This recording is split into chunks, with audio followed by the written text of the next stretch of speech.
you have Sartre and Marx and Deleuze. All of them are, they detest any kind of conformity and conformism. It's a very like anti-conformism kind of Yeah. view of things, to be Yeah. that kind of anti-essentialist.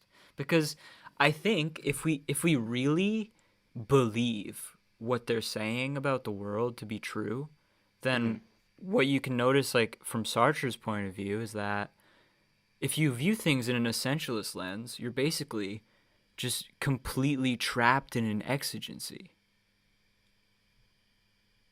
Yeah. And the the idea of exigency um is the idea of exigency I think can be interesting. One, I think kind of like what you or I might see as leftists, is the fact that like an exigency can kind of trap you, and I think that's it's worthwhile. It's like it's definitely a a way to kind of experience like a good way to explain what an exigency does, because it puts you on a plane of action, where you kind of have to respond to these demands all the time. But I do think that there are ways exigencies can be useful, but insofar as that we live in this world that kind of you know prevents us or restricts us from exploring different types of exigencies or exploring different types of sets of demands that help us kind of see freedom better or see our condition better. Exigencies only work to reinforce what is already um, you know the social norms or the socialized hierarchies of the world. And what I think that does, as you kind of like accurately pointed out, is you know redefine, or not redefine, re recontextualize and continue to repurpose the need for conformity, insofar as different exigencies align with the rules of that type of society that needs to be conformed to. Yes, and we have this condition now. Like, Hmm. I was thinking a little bit of how this could possibly connect to like Mark Fisher's work of like capitalist realism and all of that, Hmm. because he explains that as this like utter heightening of the naturalization of capitalism. So if we Hmm. combine that with your view of capitalism as this sort of mass social exigency, um, Hmm. like it's kind of a daunting thing. And you do a lot of like, I like what you do in the paper as well, because I want to ask you more about this. Yeah. um, you say that if the laborer examines their situation under the social exigencies of capitalism, they must recognize their anguish not as an existential weight, but rather as a form of existential insight. So I think that that is a good way of like flipping, like it goes from anguish to liberation, that realization of the free human consciousness. But Hmm.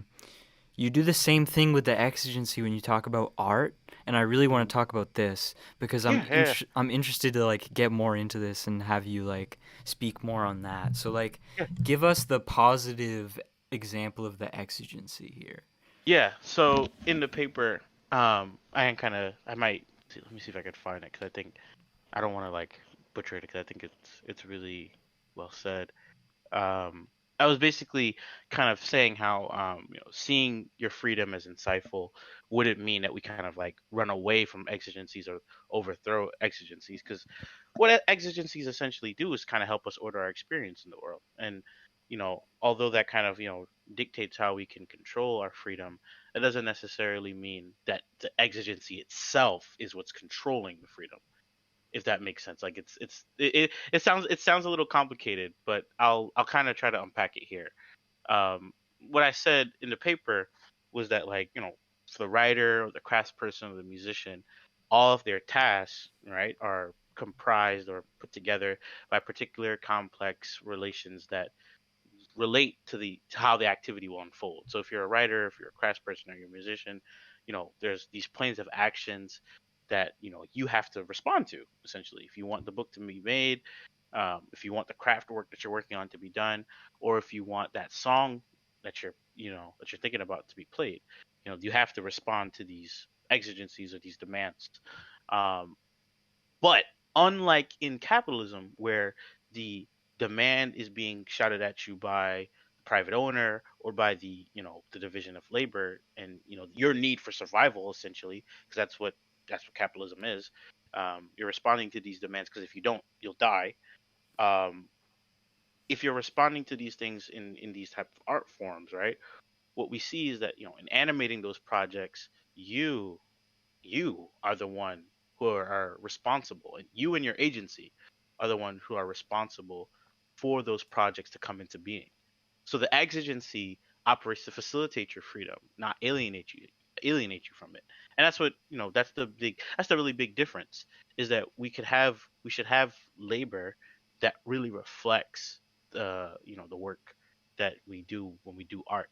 And I think a lot of leftists and a lot of existentialists too talk about the role of art and how strong art is, and I think for good reason. If I'm not mistaken, I think um, Marcuse talks about the role of art in one of his books. I haven't read it yet, but I believe he talks about art in it, um, and he's drawing a lot from Heidegger and whatnot. Camus talks about art a lot towards the end of the Myth of Sisyphus. Beauvoir talks about art in The Ethics of Ambiguity. Sartre talks about art in a lot of different ways. I mean, he himself is, and so is Camus and Beauvoir. They're all like novelists and whatnot, so they are all engaged with art forms. And what you see through those works, and I'm pretty sure what you might see in making this podcast, is that this work isn't work that you do for your survival or anything like that. It's work that you do because you want to like animate something. You want to bring something into being. And that's what all of our labor should look like, not just art. I think all the labor we do in the world should look like that. It shouldn't be this wage slavery essentially. Yeah. You were really like adding to my conception of like what freed labor would look like. Yeah. Hmm. It's very useful um paper actually, but Yeah. Deleuze and Guattari think very highly of art as well. Like there's Yeah. there's parts in anti-Oedipus where they literally explain like they compare literature to like mail bombs at one point in Oh there. wow, like really? yeah, like they view it as like revolutionary like it's part of the revolutionary potential of desire basically, cuz part of their Mm, conception of desire is just creation and like creativity. It's a very positive conception of desire as opposed to like the more negative or like negative conception by mm, Lacan or someone like that. Um, yeah. and they say at one point that works of like pieces like of literature or theory or anything are Hmm. can never be completely co-opted. It's just the people themselves are co-opted. But what Yeah. like the revolutionary message that's in the work itself will still act on the reader or the consumer of the art piece as like it will still act on their desire basically. Yeah, So yeah. that's really interesting because I had two debates like online. I had this debate with this one guy on Twitter who always comments like I'm pretty sure like I know it's like a big joke in our circles, but I'm pretty sure this guy is CIA.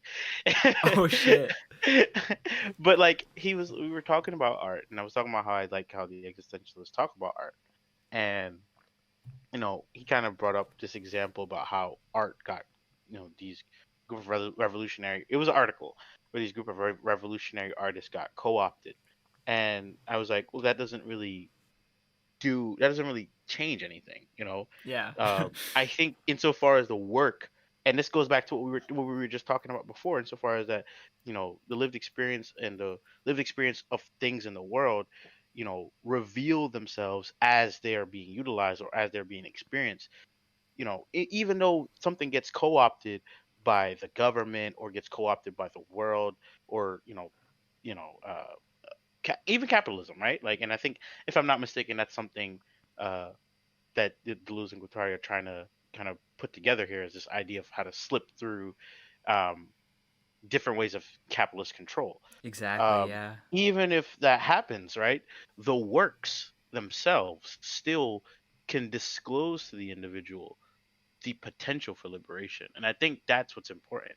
And I say this about and I say this, and the other debate that I have, not like not like with any person, but just like with different types of people, is that this idea that a lot of very like liberatory or shows or movies or songs or things in our culture essentially that have liberatory messages or liberatory um, revealings in them are undermined because they are being produced by a capitalist machine or being reproduced within the realms of capitalism, so they still kind of put out capitalist propaganda or even like conservative propaganda. Like I kind of disagree with that insofar as that I think the works again speak for themselves, not the person or the co-opting of the work. Like I Yeah. think that's what's really really important, and I think a lot of people miss that, and I feel like a lot of people miss that because, sure, I think a lot of the stuff that we consume in our culture is very very hyper capitalist, very reinforcing that idea that this is good and this is the life we should live, but at the same time, a lot of the stuff challenges that, or it creates or it sets in individuals' attitudes at the very least that challenges that. And I think that's worth celebrating. That's worth highlighting, instead of kind of just like dismissing it all as just bad stuff in our culture we should ignore. Like no, like I think there's still ways that work and art can works I should say, creation disclose to you the need for liberation. Yeah, and this is making me think about how like there are Che Guevara t-shirts that are sold, Hmm. and like you can buy Hmm. Theory on Amazon and stuff like that. But it's Yeah. like, yeah, capitalism will sell you its own opposition because Hmm. capitalism, that's what it does. Like it will Yeah, reterritorialize everything into we are a a market at profit. the end of the day. Right. And there's Yeah. not like another way I'm going to get it. It's not like I'm Yeah. buying it to give Amazon money. I'm buying it for the theory itself. Like Yeah. Yeah, and I think because like I know that's a big point for a lot of people, and I do understand the reason why they bring it up, and I think a it's a salient point in that like what's the why do it if it's gonna backfire. But I think what it does to individuals is that it gives people access to the attitudes that might be needed for kind of revolutionary movements or revolutionary events in history, and it also gives people, and at the end of the day, like and I think this is a big one too, at the end of the day it does give people something to, like, I don't know, something to run off into, I guess. Like I've been a gamer, I should say, and a gamer and an anime watcher for a really long time, so I've always been very big into escapism, and I think escapism is very important, even if you get escaped into stuff that can be dangerous or might not be all that productive. I do think it's relevant, and I think it's important to have. Sure, it does reproduce or help to reproduce, the BS in our society. But like you said, there's no like, and I think kind of like what Fisher gets at too is like we can't avoid that. yeah, We we're can't really avoid embedded a in lot of it. that. Like, We're there's nothing we embedded can in it. do. What we can do is try to find the cracks and think about how we can work to get push our way through those cracks. Yeah. Um, and we'll do that however it is. If that, even if that means buying a Shake of our T-shirt so you can signal to other people that, yeah, I'm a socialist. To the if you're walking around in public and people are interested about your political positions. Oh, yeah. I mean, we're kind of, I don't know, we kind of swerved a little bit with that, but Yeah, that's I mean fine. that's fine. Yeah. Um